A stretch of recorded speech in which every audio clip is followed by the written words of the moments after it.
Welcome, everybody, to Meet the Sponsors. Today, we have one of the busiest guests I think I've had yet on the show. Matt Holt is not only a racer, he's a commentator, he's a writer, he owns his team, and he owns a business in racing. Matt, and he's also on the road 24/7. Matt, how you doing? I am awesome. As Alex introduced, I'm Matthew Holt. I made lots of notes for today that we don't get sidetracked because I love talking about racing and I love talking about off-road stuff. I always kind of tell people like I do a lot of stuff, a plethora of things, but first and foremost, I'm a fan. So I made sure I had lots of notes that we don't get off on a tangent. And 3 hours later, we're like, oh yeah, we got to talk about sponsorship too. So Tangents are good. My name is Matthew Holt. mholt13 is my Instagram if you guys want to follow me.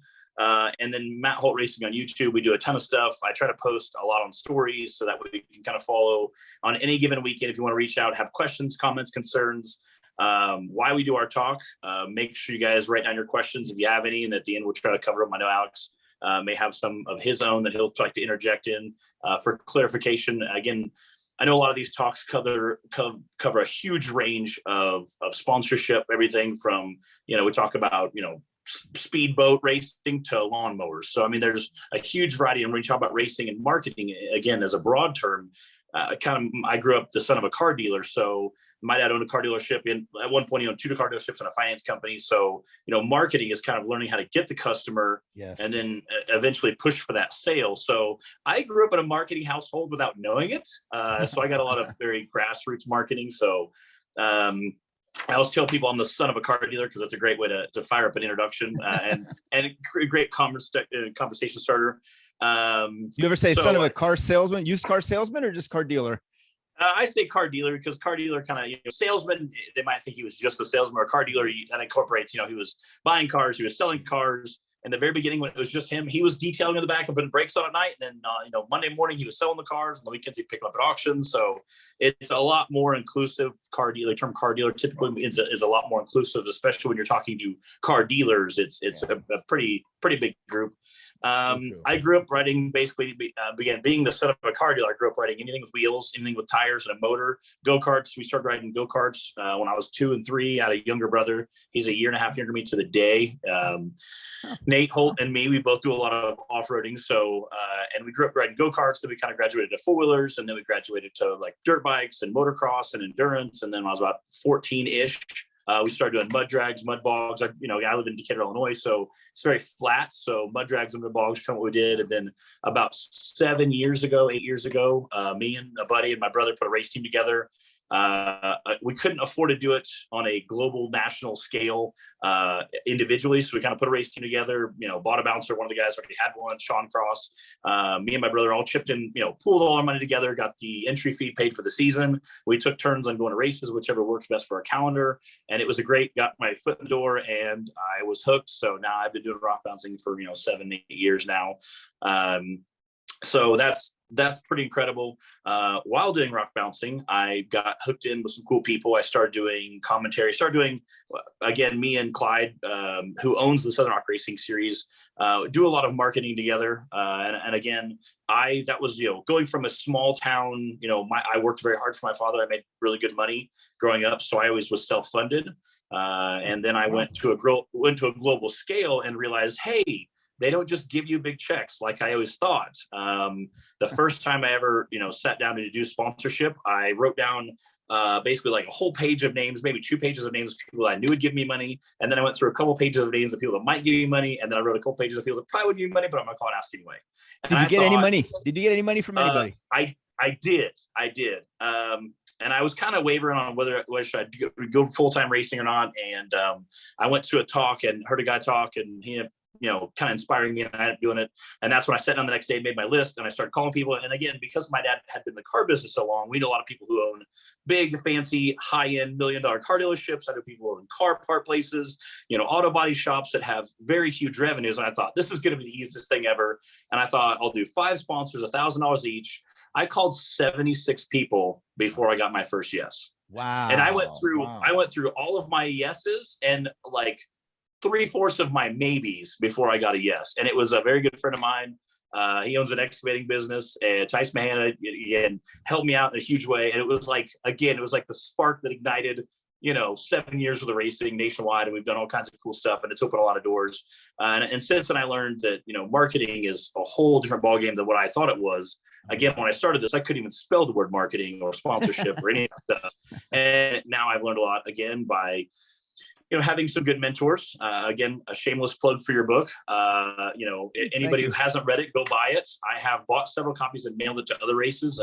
But a good buddy of mine, Dan Carter from Dan Carter Racing, I was telling him about it. He said, that's a good book. So about a couple months later, he said, hey, what's the name of that book? I said, I have an extra copy. I'll mail you one. And he, again, we talk a little bit about, people who are trying to help themselves and how that goes into stuff. But I started doing commentary through some marketing me and Clyde did with, and I started helping them with their live feed. It was turned into something that we're like 4 years into it now. It's incredible. We have a production trailer, which I'm in the process of hauling from California back to Mississippi. I was going to ask about that. Where are you right now? I know you're on the road because you're so busy. We're in Albuquerque. We literally just got off the interstate. For those of you who don't know, we're literally heading from California to Mississippi. We literally just got off the interstate like 20 minutes ago. Grabbed a hotel room, make sure they had Wi-Fi. I was like, do you have Wi-Fi? Great. I need a hotel room. So nice.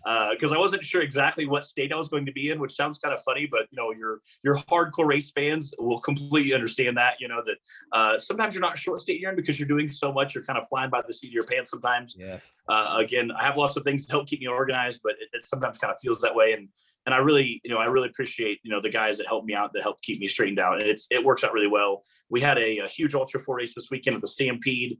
It's a NorCal Rock Racing Series, helps get that track set up at Prairie City. We did some production stuff there. I work as a commentator for the Southern Rock Racing Series. I've done Ultra 4, King of Hammers, Mid-America Outdoors, which is a park in Jay, Oklahoma. Done some stuff with them.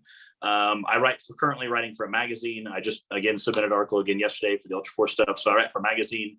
I own an off-road shop called High Society Off-Road. So I own a shop where I work on 4x4 trucks, which helps alleviate the time and the energy and the finances to pay for a rock bouncer and help support a race team.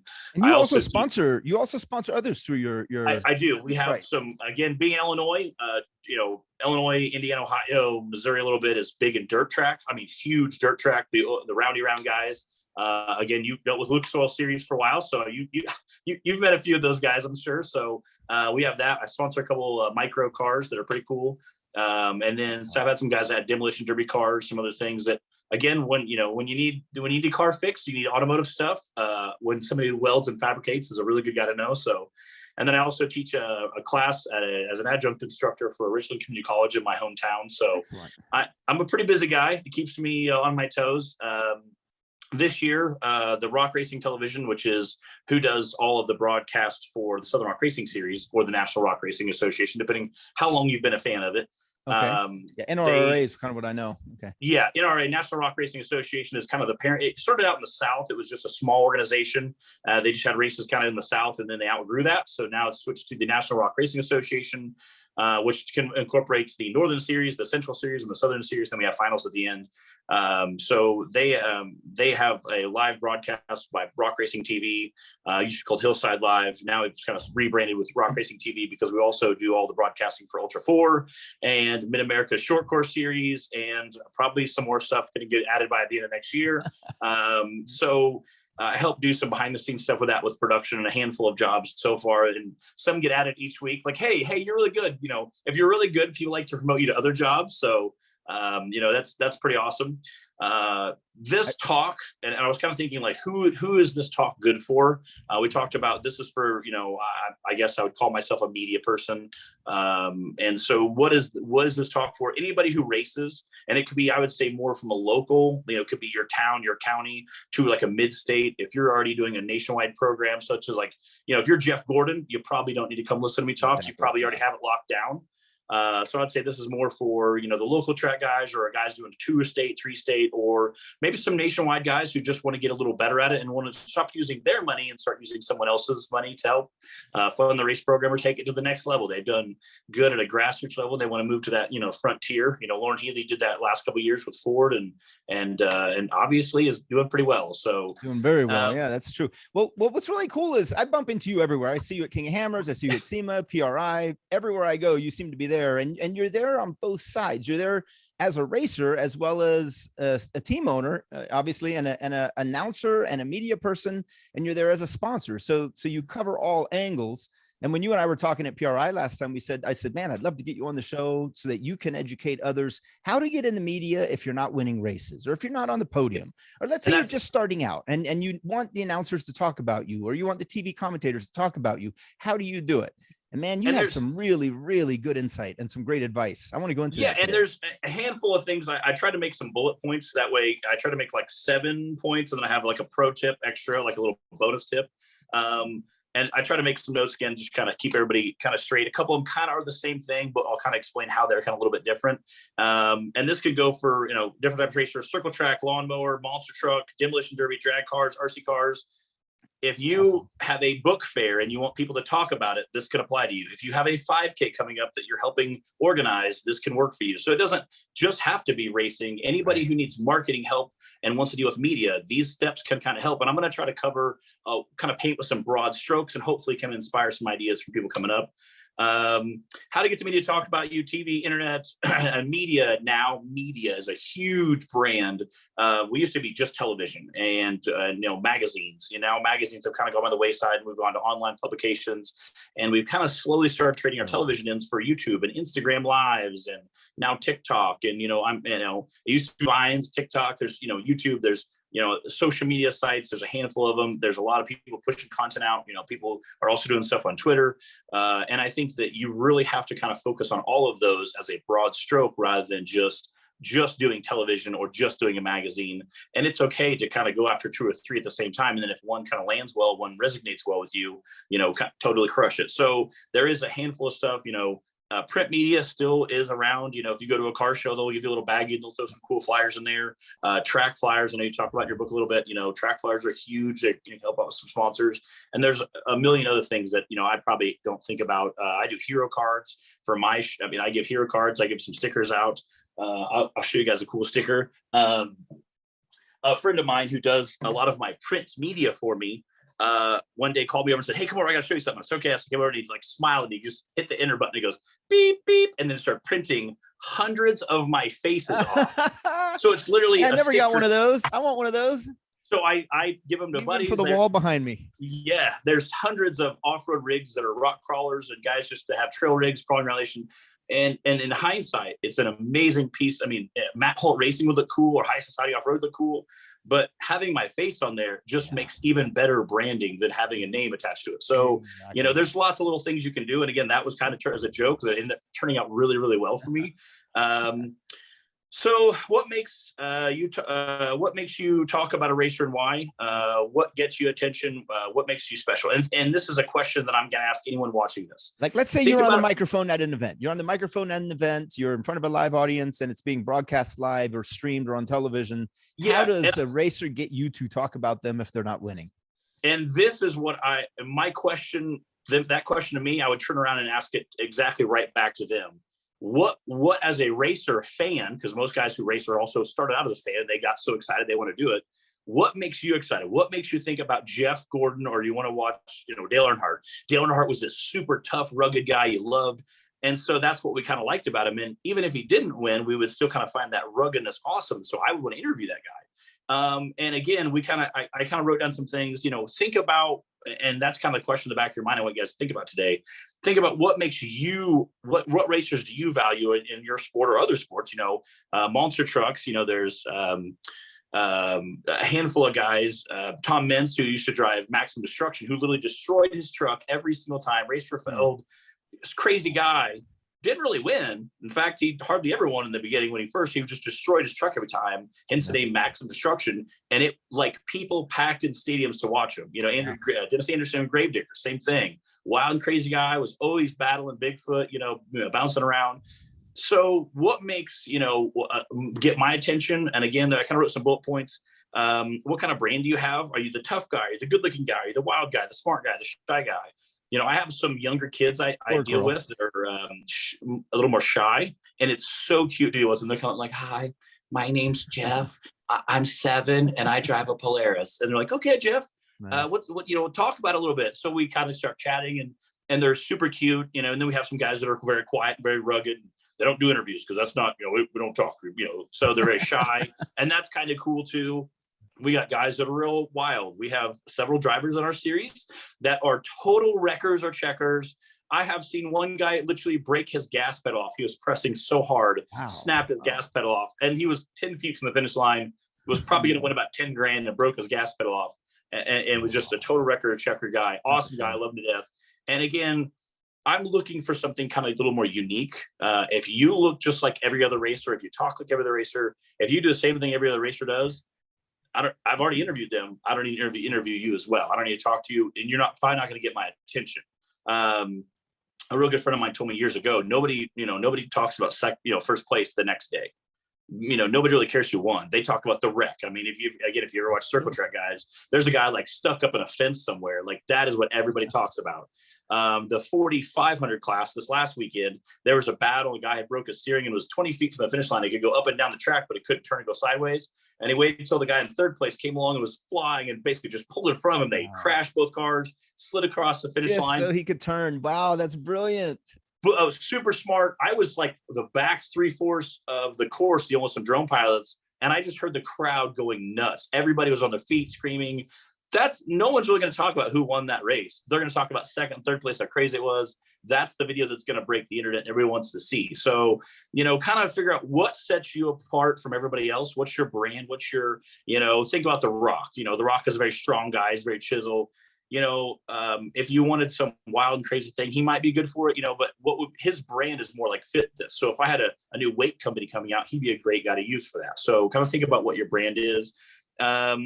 People who are on the rise, again, The Rock is a big deal. He was a working guy. He worked hard. He hustled, and he was trying to put his brand out there. He was, on social media a lot, again, which I'm going to talk about later today. He was doing lots and lots of things. Even if you don't have a lot, you can still try to make it look like you're doing a lot. I'm not saying kind of fake it till you make it, but at the same time, I would rather see some guy putting out a lot of content than putting out the very best video of his perfect win. You know what I'm saying? Don't walk up and interrupt me. So if I'm at a track and I'm talking to a guy, a sponsor, or I'm talking to— Does that happen a lot, by the way? Does it happen? I'm interrupting now. That was a joke. Get it? It doesn't a lot, but I've had people literally walk between me and the person talking and be like, hey, and they, hand me a deck or a flyer. They want to tell you about something new cool they do with their car. Yeah, like I'll be around the campfire in an hour, hanging out, sitting in a lawn chair, drinking a Mountain Dew, having a hot dog around the campfire. Come over, hey, what's up? Chit chat for a minute, and then, man, I just got a new car, and I'm like, oh, tell me about it. What's new about it? Did you change the front end? Do you change the back end? Like, is it longer? Is it shorter? Is it taller? Is it faster? And I want to know because A, I'm a fan, and B, it's great for me to talk about in the live feed because people want to hear that stuff. I want to hear if your mom is sick or if you just had a new baby. We had a guy, King Hammers, a few years ago. His wife, they live in Wisconsin. He had his buddy haul the car out. He had his kid 38 hours later. He was on a jet flying to King Hammers, raced, wanted to make sure he thanked his wife and baby at home. And then as soon as his race was done, he flew back there to give you his wife. So he said, make sure you clip that in there. And obviously having a kid 36 hours before you race King Hammers is kind of a cool thing to do. But we had a girl come up one time. I was in the pits and I saw a younger girl racer that I hadn't seen before. And I said, hey, what's your name? I started talking to her about what'd you do, and asked her a bunch of questions. What do you race? How long you racing? She was a brand new racer. That was only her second race. And I was chatting with her, and her mom was sitting next to her. And I asked her, tell me something else I can say that's cool about you. And her mom goes, she's in a marching band. And I was like, what? She's like, yeah. She's like, I played a marching band. I'm like, okay, baby. Well, I didn't see that one coming. It didn't. And then her mom goes, and she's into dinosaurs. And I'm like, what? I said, instantly, without even thinking, I was like, what's your favorite dinosaur? And she's like, it's a Stegosaurus or probably a Tyrannosaurus Rex, maybe. And I was like, okay, explain what those are. A whole rest of the day, me and my co-anchor, Bree, the only thing we asked every driver that day, they came up to us, that immediately first came out, what's your favorite dinosaur? And they would be like, because you don't expect that as an off-road racer or any type of racer to ask, what's your favorite dinosaur? Like, that's not why I'm on this broadcast. But it was a great question. It was the only commentator who's ever asked that of a racer is, what's your favorite dinosaur? It was so funny because they'd be like, because some of them have their bullet points of, I got to make sure I thank this sponsor, or I want to make sure I tell them about this. And they walk up and you're like, hey, what's your favorite dinosaur? And they're like, I don't is that a trick? And it was so funny. And then obviously we kind of laughed about it. I'm gonna ask that to somebody once. Just to throw them off and see what happens. Just, hey, great run today. What's your favorite dinosaur? It's my dinosaur. Did you see? So it was very comical. And it was the only way we learned that is just by just talking to him in the pits, having questions. You don't have to run up to us, but if we're walking by your pit and I see some guy before or after the race, and I see some guy wrenching on his car, and there's 2 or 3 guys and they're slamming to get it done. I'm like, well, what are you doing? I'm going to walk over and find out. Start looking at the race car. What's going on? We got to change the motor. We got this race coming up. And I'm like, okay, I'll pull my little iPhone out, start writing stuff down and making little notes. Because when I'm on the live feed, I cannot wait to say, this guy just rebuilt his entire engine, then came in and ended up podium on the main. That's something so cool to hear. And that's kind of what makes that story even more epic, It's a story is what you just, that makes a story more epic. Because you guys like to tell stories because you can remember a story. It's hard to remember statistics and placements and impressions and, points, but it's very easy to remember stories. And stories you can talk about. Action, you can talk about a lot of things in a story. So it parallels what Joe Parsons was saying this morning when I interviewed him. Joe's from Monster. He said, I want people, I hire racers and we sponsor racers who have stories. It's about their story more so than their wins. And that's just what you're saying. Again, that was literally my next point. We talk about action. Point number 2, if it was a crash, super fast, awesome run, and near-death experience, we love that. Think about sideline reporters. If you see an NFL game, there's 2 or 3 guys in a booth. As soon as that play is over, as soon as halftime breaks, they instantly cut to a sideline reporter asking that quarterback, hey, what's going on? We want that action detail. We want those kind of stories, and we want that. And that's what helps us really sell the program we're talking on. So trackside interviews, you see a lot of trackside interviews from racers, again, with dirt track, they do a really good job. As soon as that guy finished the race, they pull him around the car and talk to him. And sometimes those interviews are very interesting, but they're awesome. They're so cool to see. And think about that new awesome great news. Think about the old days back in the 60s. They would have late breaking news. They would cut the middle of their normal broadcast to give you news for about a war in some country. So we want that newest, latest, greatest stuff. And obviously we would love to talk about it, but there's no way I know unless you come tell me or I see it or I hear it. So getting that stuff out is super important. And also, hey, Matt, it also seems like it's a lot to remember. If a lot of racers come up to you and tell you their stories or tell you their information, it seems like it's a lot for you to remember during the race. And then you might not remember the guy's name an hour later when you're talking about him or her. Do they ever provide you with like a one sheeter, or do you encourage that, a little sheet of paper that for the like series that for the series I race in, we actually have a 3-ring binder, and it's like a clear sheet.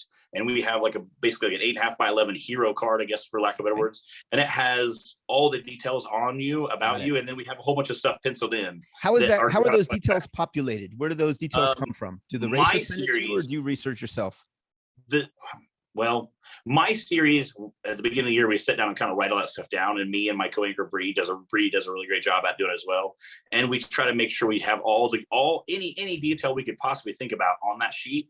Okay. And then also throughout the year, I have an iPhone file that's like 10 pages long, and I have a racer headline, and then underneath that racer, I make notes. If I go get breakfast for him in the morning, he says, "Hey, give me a bacon, egg, and cheese biscuit, and I want a coffee, or I want a sweet tea, but I want half sweet tea and half non-sweet tea." I make a note, and that way I can mention it to him. That's cool. That might be a cool detail somebody else wants to know. And it might be super boring to somebody else, but it's kind of cool. Like, he likes, this certain brand of sweet tea. That's mine too. So those are the kind of things I kind of generate, but it wouldn't hurt a racer, especially if you're new to the series or you're new to the field you're racing in. It would not hurt to walk around and shake hands after a race or before a race, or, and again, we're, without jumping in, like, that's kind of what my later point is about how to kind of meet some people and shake hands. Number 3 is we don't push cars. Chris Rock used to say that. He said, if I was broke down and I was sitting in my car talking to my cell phone, nobody really cared. But if I got up and started pushing that car myself, people would hop out and help me push my car out of the intersection and off the side of the road. And people want to help other people. It makes us feel good. You feel good by getting the help. I feel good by helping you. Yes. But I don't want to help somebody that wants me to do it for them. I want to help somebody who wants help. And if I see some kid that's in the pit and he's pulling in kind of a rough looking car truck, and they have a kind of a rough looking trailer that's open and it's kind of rough looking race car, I want to go over and be like, hey, tell me your story. What is up? How can I help you? Can I help, maybe buy you lunch? Can I help get you a better sponsor? Can I talk about you so you can get better sponsors?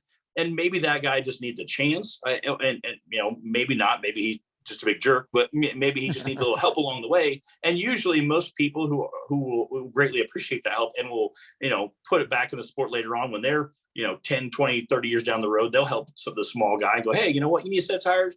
I got a tires, we just put on the car for 2 laps. You can just have them, take them, so that kind of thing is kind of cool. Are you making calls, passing out flyers, knocking on doors? That was like the old thing back in the day.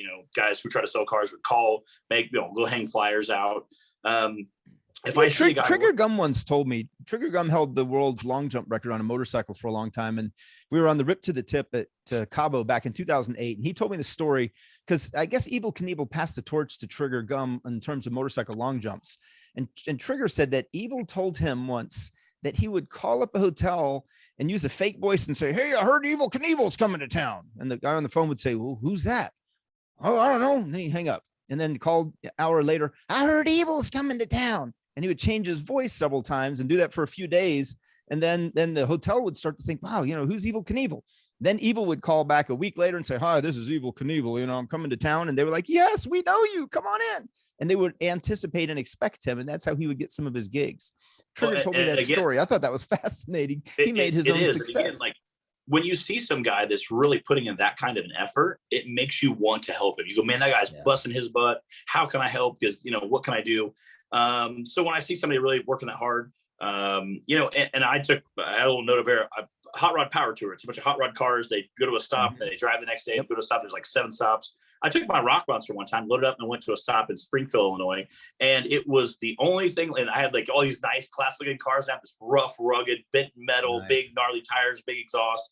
And a bunch of old guys would come over in like small groups and be like, "Man, that's so neat." And then they would pause and they would go, "What is it?" Do you hill climbs? Do you mud? What is it for? What do you call it? Like, they could recognize that was very awesome, even if it wasn't necessarily their cup of tea. And I think that's kind of how, again, most race fans are, even though I'm not like a lawnmower race guy. If I see some guy that's really spent a lot of time, has custom made exhaust and has like letter wrap, like, I can definitely appreciate that. And again, like I said, if he came up, I would love to give that guy some attention, or have me, share a Facebook or post on Instagram or something. Like, that kind of stuff is super cool. Now you just said, I'm going to interrupt real quick, because you just said, and I know you race a rock bouncer. You've been doing it for 7-8 years or so. For those people on the call that are watching the recording, there's a lot of late model, a lot of sprint cars, a lot of NHRA drag cars, a lot of modifieds, a lot of off-road. In fact, what is a rock bouncer? How does a rock bouncer compare to a rock crawler? How does that compare to just your standard UTV? It's much bigger. I would say like UTVs, like small, rock bouncers are medium, and then like a monster truck is large. We have kind of the same chassis design as a monster truck, except a little smaller. We have a little smaller tires, but our horsepower is teetering on the same amount as, say, a monster truck. We just have a little bit smaller scale. And monster trucks are more, I would never say this in front of any of my monster truck friends, they're more of an entertainment form, where we are more of a racing series. We're there to compete hard. Now, obviously, when you see some guy barrel rolling down a hill, it's super cool to see. It's a lot of entertainment, and it's very cool, especially the victory or the defeat, And rock bouncing is basically just a tube chassis type vehicle, 4-link front, and probably now trailing arm rear. I run an LS platform, a turbo 400 transmission, an SCS transfer case, which is basically a 4-low. There's no too high. There's no high and low. There's no high 2-wheel drive, 4-wheel drive. It's just basically 4-low, and you can quick change the gears. Big heavy duty drive shafts, big heavy duty axles, 14-bolt front and rear.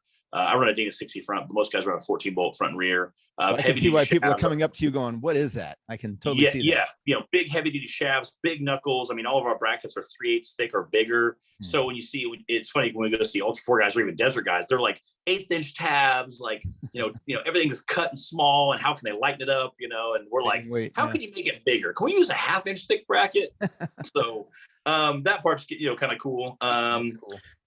Next 4 is about making marketing partners. You talk about your book, if everybody's sponsored by Mountain Dew, go get sponsored by Coke.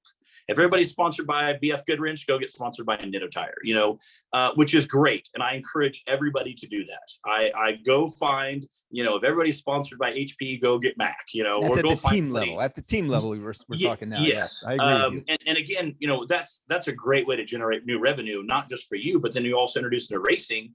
And it can be a great partnership later on down the road. I would say, here's an example of how if you do the opposite, it's okay. And again, that's a great thing. I don't ever want to say that's not a good thing. Please do that. But if, say, there's, you go to the Pepsi 400 or 500, whatever it was up in Wisconsin a few years ago, I go watch the Pepsi 400 and my car is wrapped because I'm sponsored by Pepsi, I'm probably going to get a little more attention that day. You might get on the program cover. Yeah, you might get in the ads. You might get on the billboards. I'm probably going to get a post-race interview, a pre-race interview. I probably have a pit party. I probably have to take my car to a pit party before.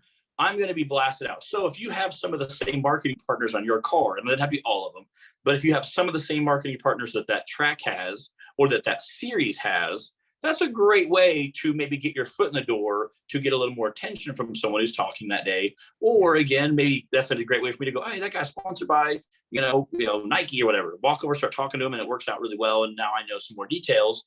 And again, that first conversation can snowball into a very, very big thing. So, and that's a really good point, because Troy Lee told me once that at the Long Beach Grand Prix, when they went to Long Beach, he would have his team actually on the helmet put the Long Beach Grand Prix or Toyota Grand Prix of Long Beach back in those days. That way it would be picked up by the media. And even though Troy Lee might not have been sponsored the event itself, he had a team, but because he put the sanctioning body and the event's logo on his helmets, they ran him in the media. And he said it worked at Long Beach, where the next day his guy with his helmet was on the cover of the magazine, or on the cover of the local newspaper, I meant to say. Like NASCAR, you have to run their logo on your car. Every NASCAR has to run their logo in certain spots. And my series is not currently making you have the logo, but I have my series logo in giant letters. I have my race number on there.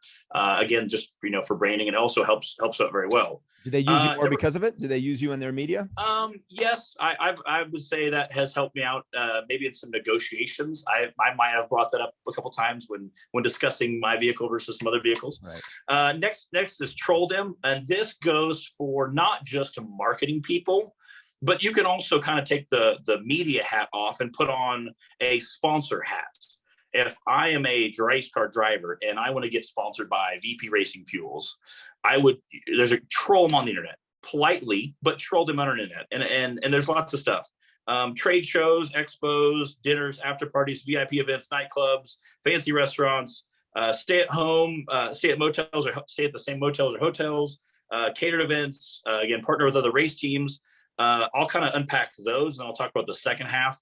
I do a lot of trade shows. I have an off-road shop, plus I also race. I am a race car driver, so I get to trade shows kind of for both. A, to look at possibly sponsoring a new racer that's up and coming, and B, to possibly get a new, bigger, larger sponsor for my race team. So it's kind of twofold. I'm trying to, in one hand, trying to get money, and the other hand, trying to give money. So it kind of works out both ways, because again, if the shop gets more revenue and I make more money from the shop, it's still going to put more money in my pocket eventually. So if I wanted to get, say, VP Racing Fuel, and I find out they have a big after party, and I know a guy I buy my race fuel off of, hey, what's up? I'm in town for this big event. Yeah. He might say, yeah, we're having a thing over here. Great. That's so crazy. You go to this event, and maybe it's hosted by VP Fuels. Maybe it's just an after party for racers. You show up, start shaking hands. They learn your name. Again, you kind of alluded to earlier.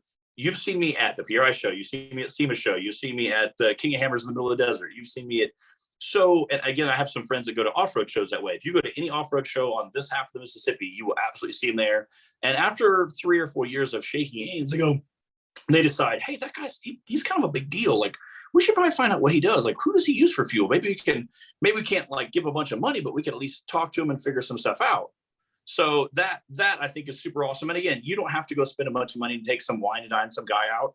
I have been around campfires that after party after an event, and it worked out really, really well in my favor.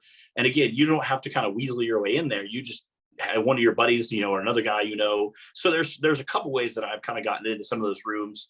Again, I know in your book you talk about being in a room with there's Forrest Lucas, there's the CEO of Ford and the CEO of Firestone.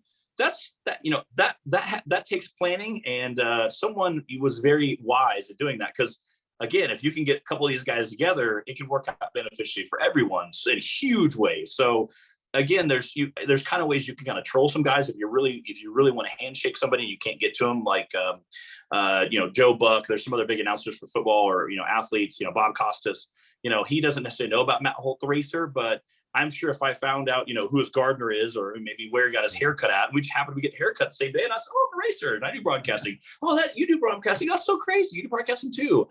Next thing you know, he's talking about it, or I'm getting invited to the Olympics to go do broadcasting for them. So, there's some ways you can kind of accidentally, in the movies they call it a meet cute. A guy shows up needing bottoms only for his pajamas, and a girl shows up only needing a top half for pajamas. And what a coincidence! Now they're 6 months later, they're dating and married for this little cute Hallmark movie. So there's some things that sometimes you can kind of put in play yourself, even if it's accidental or it's on purpose, whatever. But and I even put some other stuff you can, pro sporting events. Lucas Oil might be at some pro sporting events, or Nike, and you can get up going to a basketball game or a football game, bump into somebody there. Or, if they find out you have the same interests, you both are following the same Instagram person, even interests like, you're both vegan, or you both go to the same CrossFit gym, if they have something they're really into and you can happen to bump into somewhere, now they notice you. And I'm like, oh my gosh, it's like finding out you love ice cream. Until you've ever tasted ice cream, you don't know it. So if they just happen to, again, if it can make it happen organically, awesome. But sometimes you can't. And if it can magically happen organically, so they think, it works out even better for them. So, and again, it can turn into a potential sponsor, and it might be the best fit for them later on. They just don't know it yet because they've never been introduced. So I've actually done that. I've actually trolled when I was looking for sponsorships. I've trolled marketing directors just by looking at their LinkedIn accounts and seeing what groups they're interested in, what schools they went to, what organizations they're part of. And in several cases, there were crossover. Oh, wow, I'm in part of the same organization. And then I went to the next meeting and boom, there they were. So that is a very effective and it's a useful tool. LinkedIn is the tool that you can use to find out where people go, what they do. And even if you're connected with them on Facebook, which sometimes happens with people you don't know, sometimes it doesn't, you can see where they check in and you can see places where they frequent. So there is it's a lot easier to bump into someone today than it was 10 years ago, because everybody shares where they are all the time. It's crazy. I was going to mention LinkedIn because I have done it before about potential sponsors for my race program. I went and I kind of, again, like there was a couple of times I was like, hey, this this company here might be a good fit. So I went and looked at some of their marketing people and talked to them and, found, kind of chatted with them and say, hey, is this going to be a good fit? Is this something you guys are interested in? Is it a good fit for me?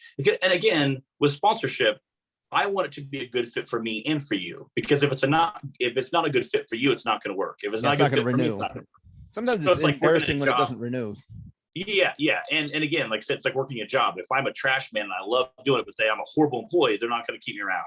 Or if I'm a great employee and I show up on time and I work hard for them, but I hate my job, it's not going to work out well. It's not going to give me a good relationship. So you want to find that really good symbiotic relationship that works well for both people. So then again, every car needs fuel. Everybody's got to eat, so every sponsor needs to sponsor someone, and every race car driver needs fuel and needs a battery. And, you need that. So if you can find some people that work really well, I mean, that's huge and a goal. So, again, there's other things you can do. Podcasts. You can go on podcasts. I've been on a couple podcasts. And again, you might do a podcast and 3 years later, VP Fuels or Nike or anybody listens to that and goes, oh my gosh, that guy's a great, hey, give him a call. And then magically you're getting a call from, some company that you've never even heard of. That's so true. The podcasts today, webinars, these online meetings, they are a seed that you plant for future digital connections and future digital eyeballs, because these things, they reside on the internet and they're evergreen. They can watch them forever. The recordings, most of these are done for the recording anyway. And again, like I said, social media is free. That's my next thing. Social media is free. Push it out. All social media, do it right. You want to do the best you can, but if it's not perfect, for those of you who Busted Knuckle Films they're a media company. Matt Merrick used to drive around on a spoiler and take like his big video camera, his flip phone, and record stuff. And like now he's a very, very successful, has millions of followers, millions of views on YouTube each month, and probably does very well in that area. Gets pretty good check. Mm-hmm. Since then they've spiraled off, and now they do Busted Knuckle Garage. They also build rock bouncers. They sell parts, and they started out in some dude's garage. Jake. Matt was shooting Jake, and Jake was in his garage. You can see his washer and dryer in the background. So some people could go, oh man, look at these guys. They're in the little podunk garage, and kind of heckle them a little bit. And when I first saw that with this washer and dryer in the back garage, I was blown away, because I'm like, these guys are hustlers. They're going to go somewhere. If you can humble yourself a little bit, I've heard that there's an old saying that pride is the only thing standing in front of you and what you want. If you can humble yourself and go, yeah, somebody's gonna make fun of me. But guess what?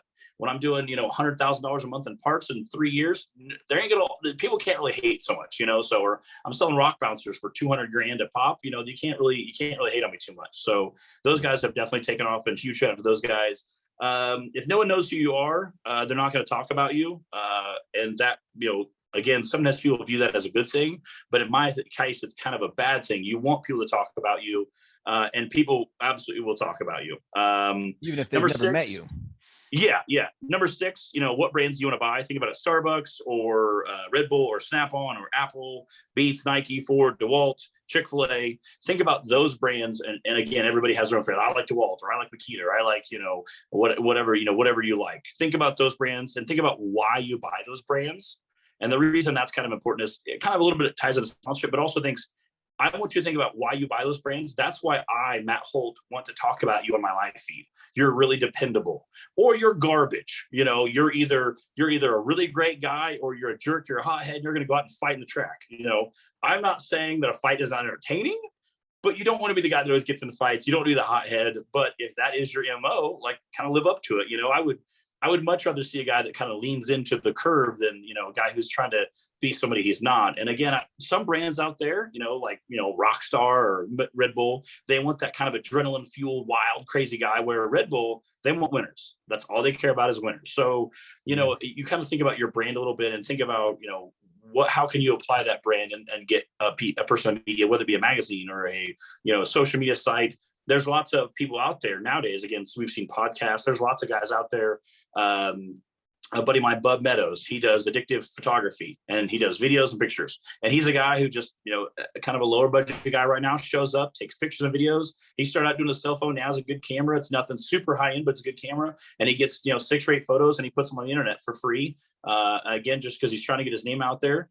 He's just somebody on the crowd. You probably don't know him, but he is going to take pictures and put them on the internet of you. So, you know, make sure you're doing your very best, and make sure you're doing what you want people to see, because guess what?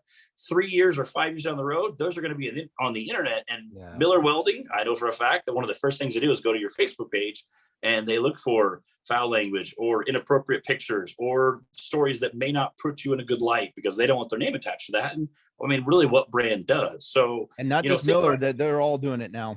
And again, you know, it's kind of like, what happens in Vegas stays in Vegas. Well, not according to the internet. It will haunt you for a long time. You know, so be careful about that. You know, again, it can, you know, having some wheelie you did on a dirt bike 3 years ago, somebody shares it, next thing you know, it's going viral. So it can be good for your brand, but there can also be some downsides of that too. So just be real careful about it. Basically, what's going to make me like your brand, and what's going to make me walk the other way? You know, what's going to make me happy to watch you? What's going to make me kind of go, nah, I wouldn't probably talk to that guy, because that can go both ways. Number 7, bribe them. And I say that like jokingly, but at the same time, it's kind of nice. I've heard a couple of stories. Off the Grid is a clothing company. They're amazing. I love their stuff. Yeah, Off the Grid, basically, they sponsored Ultra 4, but wink, wink, they did this. They found out the sizes. They said, hey, we need the sizes of all your anchors that you're going to be doing broadcasting that week. Smart. They wrote all our sizes down, gave us free pants, free shirts, free hats, free coats. They gave it all to us, and we wore it around at King of Hammers for like 14 days. And by the end of Hammers, I love their clothing. It was awesome. Their stuff is super durable. It's like an outdoor wear type stuff. I love it. I have tons of their stuff. I took some of my stuff back this year to King of Hammers and showed them how worn out it was, and was like, I love your product. Thank you so much. You know, so there's kind of back end ways you can bribe them. Another guy, he's a broadcaster as well. He has a little trick. He walks up, checks in, gets his ticket all signed in to the ticket lady that's at the airport. And he says, hey, I'm gonna get coffee. You want one? He'll go down and get a Starbucks. They say, sure. He'll get him a Starbucks, get them like a cheese Danish, and give it to them, and then go sit down and wait for his plane. And he said, like, more times than not, I have been upgraded to first class for that little kind gesture. And he goes, I'm not, bribing him. I'm not like giving him $100, He said, but like an $8 coffee got me this big $1,400 seat instead of my $300 seat in the back of the plane. So, nice. There's some things you can kind of do to inspire people that can help. Lastly, this is my pro tip. Before you go on to the last one on the pro tip. So you're on the microphone, you're at, let's say, King of the Hammers, you're at a rock crawling event, or what is going to bribe you? What do you want when you're on the microphone? Is it going to be a cold soda? Is it going to be an ice cream? Is it going to be a coffee? There's racers now watching this. They're watching the recording and they're going, okay, I want him to talk about me, and I'm going to bribe him next time I see him. What would work with you? I would say kindness for me personally. Every announcer is different. Okay. Some announcers, you walk up and you hand them some gift. It kind of goes back to love language. Some are, time, some are money, some are acts of kindness. I would say mine is probably like an act of kindness, and it doesn't have to be to me. I have seen, again, your nice. King of Hammers. I've seen guys at a regional King of Hammers race earlier this year. This crew pulled in, and I can't remember if they either didn't have a spare tire or it wasn't there. Somehow, long story short, their day was over. The race was over. They pull in, there's 2 racers there. The mom and grandpa were there, kind of like, hey, it's okay, bud, you did good. And the crew next to them in the easy up with, there's 10 or 12 guys. They heard what happened. They start yelling, and then the guy pulls in his booth. They jack his car up. They slap on a tire. He takes off. All the guys in the booth are high-fiving each other. They basically took their tire rim and put it on this guy's car and said, no, you're going to finish today. Like, get out there. Like, there you go. There's a story. Yeah. So to see that kind of, to see that kind of random act of kindness, I was up on top of a huge hauler, and I had basically a front row seat to all of the pits. Nobody told me about it. They probably didn't tell anybody else about it. I saw it, and I absolutely wrote about it in a magazine because it was so awesome. I've had people walk up, it's, again, King of Hammers is a good example. You're out in the middle of the desert. It's hot, or you're cold, or you're tired. You're day 37 without a shower. And so you've been doing broadcasting for 14 hours. You're exhausted, tired. And some guy walks up and hands you ice cold Mountain Dew and a hot dog, and you are his friend for life. And I say that kind of jokingly, but like a hot dog, that may, like a 39-cent hot dog that costs you literally nothing at Walmart to buy. You will pack them for $2. But if I don't know your name at that point, you should walk up, hey bud, you hungry? Yeah. He goes, we got some extra hot dogs or hamburgers, or you want a candy? You want a Snickers bar? Yes, I'm starving. We've been on the podium. We've been talking about this race for 14 hours. That, to me, that little tiny 39-cent random act of kindness, it shows me who you are. And I promise you, the next time I see you at a race, I will know your name and I will know who you are. And I may not talk about you, on the microphone, but I will know who you are, and I will keep watching. Okay, he's a good guy to watch. And again, that to me is special. There's another last one day year, you will talk about him. Yeah, and there's another guy who isn't a racer but is a company. And again, this kind of goes for the same thing. They made these really awesome cups that said King of Hammers on it. It was engraved in an aluminum cup and it had King of Hammers and it had the date on it, which I thought was super neat because that's something I can take home and be like, oh, it's got the date on it. I can remember that event rather than just a general cup that said King of Hammers on it or whatever. They had the King of Hammers logo for that year and the cup with the date. And I thought that was so neat. They came up and gave one to each one of the broadcasters, and they were a company that was at King of Hammers this year, which I thought was, again, really, really special because they didn't have to do that. And again, they're not bribing us to talk about us. They're just doing something out of their kindness of their heart. And they might have a little bit of motive behind it, but it's not necessarily like a big, like secret, like plot. Some people out of King Hammers or any race, this could be and Macon, Illinois at this local dirt track. You could see some guy say, hey, let me help you jack up and change your tire. As a broadcaster, I see that and it's a big deal. It doesn't even have to be to me. I don't have to have the gift. The gift could be you giving somebody else a set of tires that really needs it.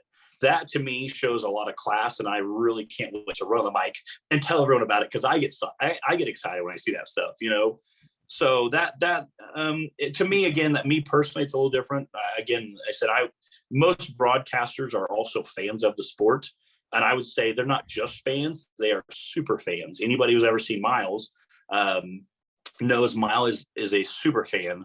He doesn't just know about your race car. He knows who had your race car before you and before that and what motor it started out with. And it used to be a 4-link, but now it's a trailing arm, and he knows weird facts about stuff that it's kind of creepy.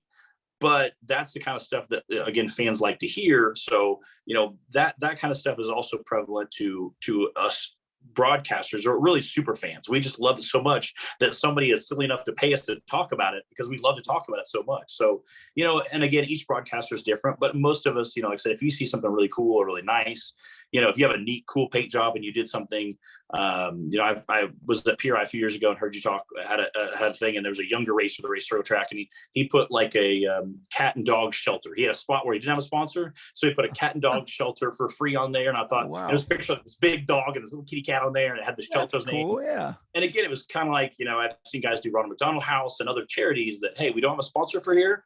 You know what? Let's give it away. Let's give that spot away and do that for free to help a charity, a cancer foundation or something, a children's burn unit.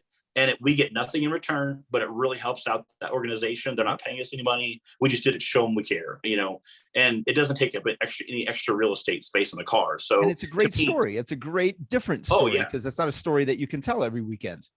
Yeah. And it really, and when you, again, maybe I don't notice it, but if somebody tells me about it, I might just happen to be eating lunch at a table and I overhear the story and I go, I'm sorry, what? Can you tell me about that? Like, tell me what that, and that's not only is a feel good story, it's also really cool to hear that somebody's doing something like that. That's kind of out of the box that nobody would think about, So that's something that, again, think about kind of stuff that you think about what you would share on Facebook. That's the same stuff that I would share. And I want to talk about on the microphone or in print, and again, like I said, sometimes it's kind of a feel good story or whatever, but which kind of ties into my pro tip. And I like this pro tip because I know what you're going to say. And it's, the promise is in giant bold letters. I promise you, and I know I have two examples of this. People talk behind your back. Okay. That can be really good and that could be really bad. I have two really good ways. It's awesome. There's a radio station let's do. Their slogan is positive, encouraging, and uplifting. And that's kind of what I try to portray for my race program. And I would say most people should portray. And again, if you're the rowdy, wild, crazy guys, there's a spot for that in the sport. But that's not, I always try to be positive, encouraging, and uplifting, and, help people when they can, whatever. Don't get discouraged if you're a local grass level routes and you're getting $50 from 3 people, and that's all you got all year. Don't get discouraged. Yeah. Please, please, please hear me. Do not get discouraged, because your day will come. You will get that big break. It may take a year or 5 years or 10 years of racing to just beating the pavement and having a car that's not real nice, or getting flat tires on the way to the track on your trailer. I've seen lots of things people got discouraged about, but everybody else has been there. We have all been there.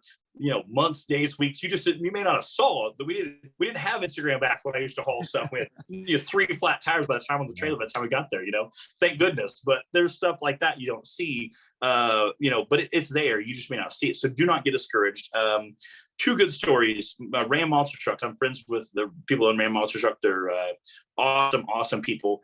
Ram, I approached them about 20 years ago. Ram meaning Ram trucks, Dodge Ram trucks. Yep. And they said, "Hey, we want to sponsor your program." They're like, "Great, thanks. Great, we'll take a big check." And they said, "Oh, we're not ready to sponsor it yet because it's narrowed down to 3 people." And I'm like, "Oh, okay, all right, okay." And then about a couple months later, they said, "Oh, it's now down to 2 people." And they said, "Oh, okay. A couple months later, they called and said, "All right, it's down to 1 person. You're it. We're picking you." And I'm like, "Great, thanks. We appreciate you. I mean, that's 90 days or 6 months. That was a great process." I said, "Oh, no. We've been watching your race program for 5 years. We've been looking at your haulers. We've been looking at your trucks. We've been looking at how you interact with fans. We've actually come and met you. You didn't know us. We had T-shirts on and random stuff. We've met you at pit parties. Wow. We have seen how you interact with other racers behind when you guys are loading trucks up at the night. We've been watching you for 5 years because that's how much we believe in our image and our program." And Ryan Beat had the same example with Chevrolet. Same thing. Ryan Beat was watched by Chevrolet, just like you were watched by Ram. Congratulations, by the way. That's awesome. Crazy. I mean, and again, like I said, these guys are super awesome. They had, they watched them for 5 years. Again, Mark and Tim Hall from Hall Brothers Racing, they have, and now it's not just Monster Dodge Ram, it's Dodge Ram Monster Truck, and then they have Raminator, Ram Munition, and they picked up Hotsy, which is a power washing company. So now they have like 5 or 6, 7 monster trucks, all because they started out with that one with Ram, and it's evolved into this huge platform. I have another funny story. I was at King of Hammers 2 years ago, 3 years ago, maybe it was this year, 2 years ago. And I was talking to someone, and I was helping do some media stuff for the website, I think, and trying to get some stuff done. And we were, things weren't going well because obviously there's very little communication out there. Wi-Fi was down. It was, some things were causing issues. We were trying to get done. And finally got done. I was like, "Ooh, thanks. That was great." She's like, "Man, you are really helpful." She's like, I'm glad I voted for you." And I was like, What do you mean? What do you mean you voted for me?" She said, "Oh, on the conference call we had." And I was like, What do you mean conference call?" She goes, "Oh yeah, we have a conference call with like all the people with production or all the full-time employees or, like this group of people. I don't exactly know what the group of people was, but there were, 5, 8, 10 people on this conference call.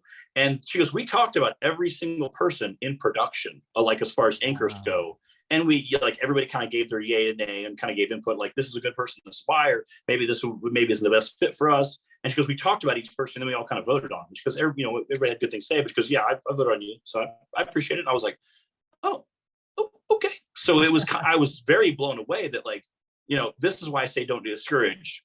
Your name might be getting thrown around in meetings that you don't even have a clue about. And then boom, one day somebody calls like, "Hey, yeah, we want to give you some money. Are you okay with that? We want to give you some product, or hey, we want to do this." So, just because you don't think things are going your way, don't get discouraged. Don't get frustrated. Your name might be getting thrown around, and I'm sure it is. Trust me. If you're racing and you're out there working hard, your name is getting thrown around in circles, and you just don't hear it. That's all it is. Like I said, and most of these people I know pretty well, and it never came up to me until she said it, and I was like, "Oh, okay." So, I mean, if your race program isn't where you want it to be, or if you're not on the podium each week, or the broadcaster doesn't know your name and he's not spending 30 minutes talking about you, or you're not getting a pre-race interview, or a post-race interview, it's okay. Take a deep breath. I promise you will get there. And again, those are kind of 7 easy steps with a little pro kicker at the end to help kind of incorporate, how to get your program to that next level or how to grow it, whatever what you're thinking will help. So, I said, hopefully, and again, I'm, still, I was still telling myself, I'm still new at this. I still learn. I still watch YouTube videos. I go to talks. I help participate in stuff. And I still hear really great ideas in meetings sometimes. I'm like, man, that's a really good idea. Like, why didn't I think of that? So even if you're not, at that premier top tier level, don't get discouraged. You can get there. It just takes a little work and it will happen. Like I said, people are talking about you. Just because you don't hear it doesn't mean they're not talking about you. So, don't get discouraged and it will work out, but absolutely. And what's really crazy here, how I can prove to the audience that's going to be watching this, how you are a professional and how you know this is because right before the call, I said, Matt, we have a hard cutoff at 1 hour. We got 60 minutes. It is 59 minutes. And you just covered more content in those 59 minutes, literally. There we go. Then, this is amazing. You threw it out there, how to get on the, I'm sorry? It says 1 minute and 3 seconds over. So I was trying to wrap it up. That's perfect. I know usually, well, I think we set Zoom for an hour and 15 minutes this time because it'll cut us off at 1 hour if I don't do that. Oh, and then the camera always overheats anyway. So this was awesome. Your advice is absolutely incredible. We need to get you at PRI so you can give this kind of a recommendation to the racers in attendance at PRI one of these days. I would love to. I'm gonna have a session at the sponsorship summit next month on how to get announcers to talk about you. I think a lot of your tips are absolutely outstanding. So thank you. This was awesome. You're welcome. And hey, safe travels now. Where are you off to next? Real quick. We're going to go get some dinner, possibly see a movie, enjoy Albuquerque because I've never been here before. And then, I don't know, we'll enjoy the nights, probably get up super early. We got to drive to Jay, Oklahoma, drop off the production trailer because we have a short course race there next weekend. Then I got to drive the truck back to Mississippi and then fly to Chicago, get my vehicle, head back to Decatur. And then I have a mud event this weekend. So it's, it never ends. Never ends. Life on the road. I would say you're probably the only person I know that's busier than I am. So you're a busy guy. Not anymore. COVID slowed me down a little bit. I had 28 race weekends prior to COVID. Yeah. Now it's leveled out. But I tell you, these webinars are really taking a toll on me. So I do appreciate it. Yeah, so we do about 30 events a year. And again, some of those like King Hammers or this one are, a couple weeks long. We planned a little fun event. We got to go out and do some wheeling earlier this week, which was a lot of fun. But yeah, some of them are a week to 2 weeks long, but some of them are just a 48-hour event. So it's a good time. I said I enjoy it. And like I said, we kind of, I have a really good schedule I adhere to that way to keep things kind of tight. But and it's a lot of fun, but it gets me, able to talk and help, hopefully at the same time help my program and help other people. And if not, we can at least have a lot of fun doing it. So absolutely. But yeah, I will love to partner any way I can with you and help other racers that are newer getting in or racers that just want to kind of help move to the next tier. If we're doing PRI, make sure you bring a big box of books because I'll definitely show people I almost brought it this weekend. I wasn't going to be able to pack all my stuff, but I have it. It's like highlighted and underlined and little notes written on it. And it was so funny. I was telling my girlfriend, she's like, "Oh, would you buy it online?" I was like, "No." I was like, the first time we ever talked about it, he had a copy. And you're like, "Well, this is my book. Like my wife gave this to me." And I was like, "Great. So how much for that one?" And my girlfriend would start laughing. She's like, "You don't know how to read people, do you?" I'm like, "But I really wanted the book, And that's great. So it's there's and that was a great starting point. There's several other books that you talk about in there and resources that I've pursued and again, like I said, people that are newer people that are racers that are hungry can continue what they got to do and again, it could be as simple as stumbling into a PRI show, but yeah, if I can help out, let me know and I'll help out some racers any way I can. Give them my 2 cents at least, but well. You're on my short list of people to call. So, all right. Thank you again. Travel safe, and I'll see you at the races. Yes. See you later. Thank you, everybody. Travel safe. See you, Matt. Bye-bye.